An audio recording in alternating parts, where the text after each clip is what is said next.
welcome a friend of Chip's, not a co-worker, but a friend. Please welcome Jimmy Cull.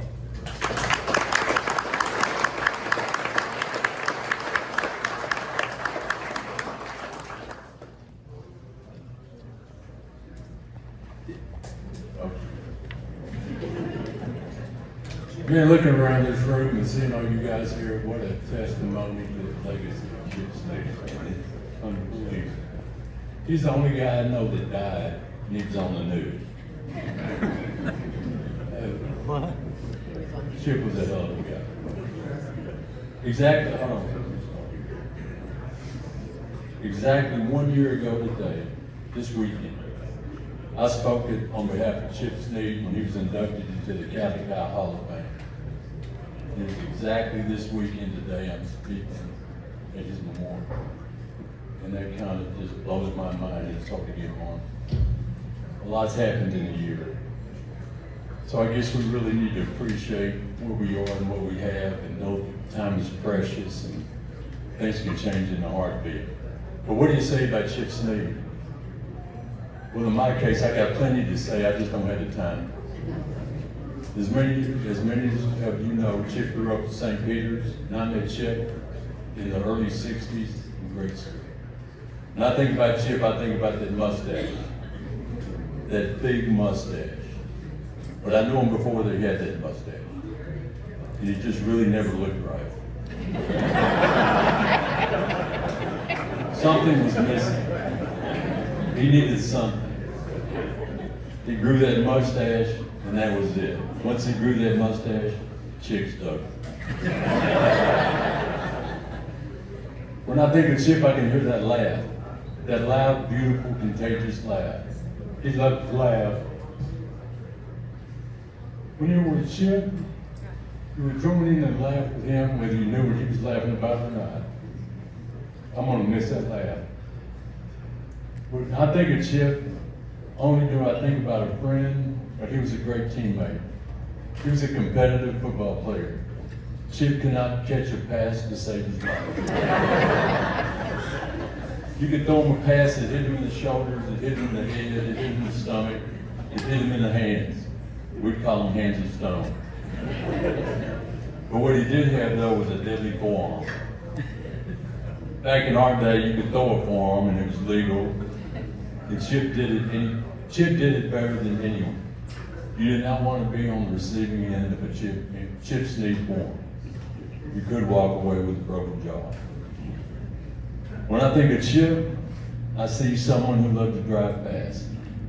Whether it was his first car, which was a 1960 somewhat car, what year was it, you know? No, his Mustang.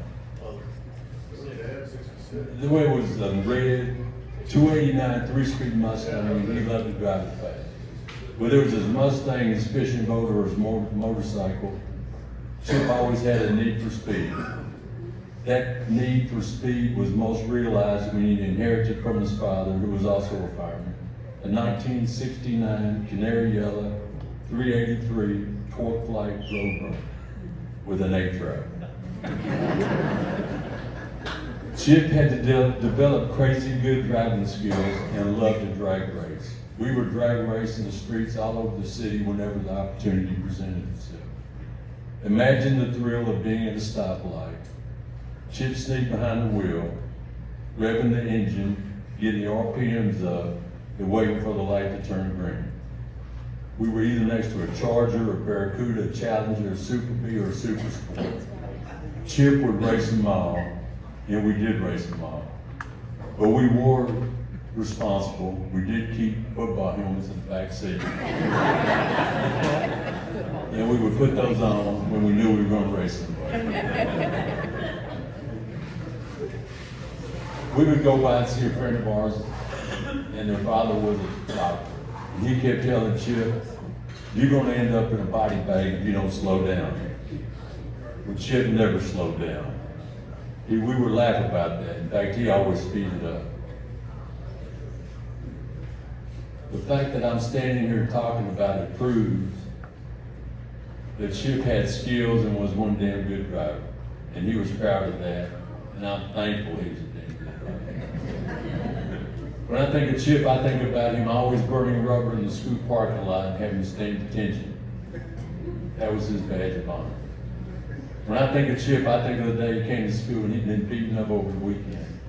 He came to school, he had black eyes, busted lip, and his face was swollen. He was 16 or 17, and he was beaten up by a 25-year-old. Years later, we were playing touch football against the team, and that guy was on the opposing team. Chip was no longer a boy, but a man. We all wanted a piece of that guy. Chip said, "Hold on, man, I'm gonna handle this." That is when that guy met Chip's big, beautiful, deadly form up close and personal. The guy went down holding his jaw, left the game, and never came back. I hope Chip broke his jaw. Chip came back to the huddle smiling to a bunch of high fives. That guy never knew what hit him. And if you knew Chip, you knew if there was ever any fights or anything, you wanted Chip Sneed on your side. He was tough, he could throw a punch, he knew how to fight. Oh, he was awesome.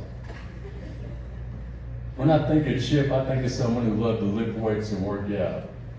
But I have not so fond memories of the time Chip took me to the police and fire gym and talked me into wrestling an old man. He goes, "Man, you see that guy over there? He thinks he's tough. Why don't you wrestle him? I think you can beat him." I said, "Man, I want to wrestle him." That's an old guy. He must have been 40. We were 20s, and he kept going. He said, "Man, come on, man, wrestle him. Wrestle him. He thinks he's tough. You can take him." I said, "All right, man, come on, I'll take him. All right, let's do it." So I got on the mat, and the guy had cauliflower ears. And I told my sons, I said, "Never wrestle or fight a guy with a cauliflower ear." I said, "He's got a cauliflower ear, run away." Well, the guy ended up being Billy Wicks. If y'all don't know who he was, he was a professional wrestler. He taught self-defense at the police and fire gym. So I got on the mat. The guy turned me every which way but loose. Turned me inside out, upside down. He turned me into a pretzel. I couldn't even tap out. I was so trying to tap out. And I've never heard Chip Sneed laugh so long and so hard as he saw me getting my butt whipped. And he loved it. When I think of Chip, I think of a young man who was occasionally lost, trying to figure things out.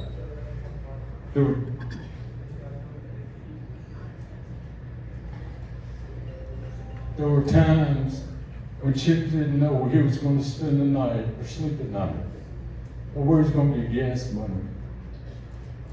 During one of those periods, Chip stayed with me and my family. And we did a long time, we got a job together, we spent a lot of time together.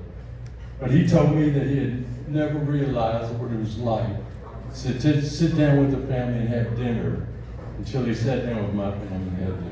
You know, that always stuck with me. Chip always wanted to follow in his father's footsteps and be a firefighter.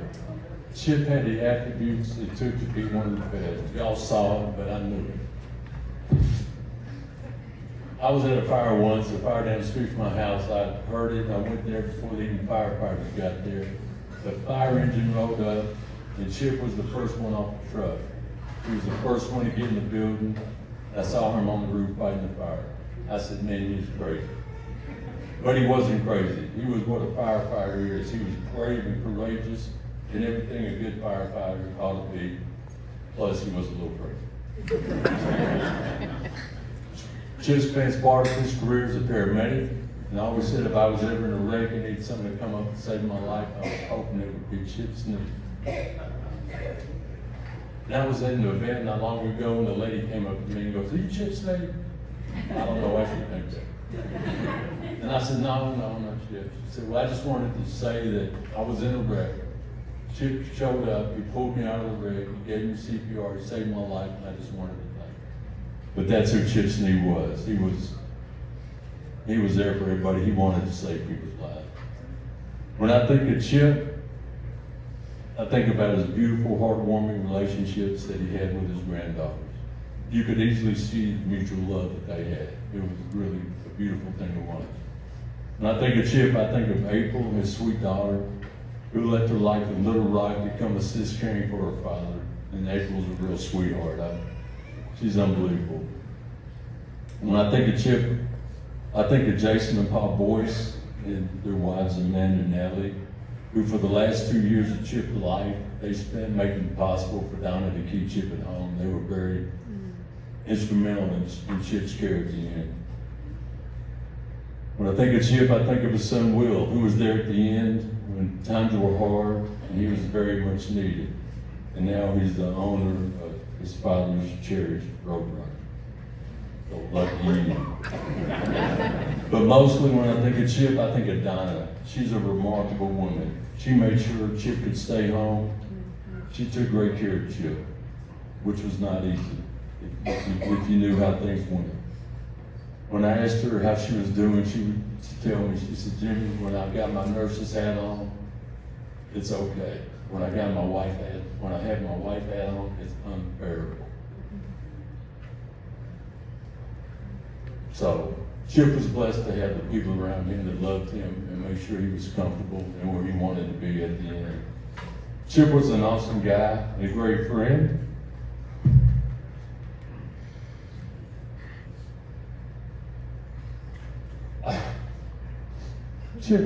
Chip came from, hold on a minute. Chip came from the humblest of beginnings and he achieved greatness. Chip Sneed is the epitome of a self-made man, and the world was a much better place for Chip Sneed. Chip was loved and he will be missed. But let's not cry because it's over. Let's smile because it happened. And how lucky were we to have Chip Sneed in our life. Rest in peace, my brother.